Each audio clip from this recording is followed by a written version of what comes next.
యేసయ్య పరిశుద్ధ నామమునకు మహిమ కలుగునుగాక. ఈ దిన కాలపు ఆశీర్వాదపు లేఖనము కీర్తన గ్రంథము 138వ కీర్తన 7వ వచనము.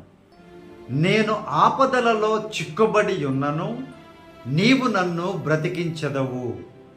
నా శత్రువుల కోపము నుండి నన్ను రక్షించుటకై నీవు నీ చేయి చాపెదవు, నీ కుడి చేయి నన్ను రక్షించును.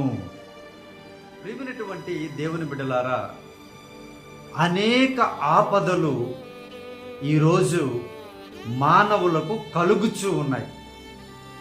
కుటుంబములోను, ఉద్యోగములోను, వ్యాపారములలోను, ప్రయాణములోను, ప్రతి విషయంలో కూడా భయంకరమైనటువంటి ఆపదలు జరుగుతూ ఉన్నటువంటి దినములలో మనము జీవిస్తూ ఉన్నాం.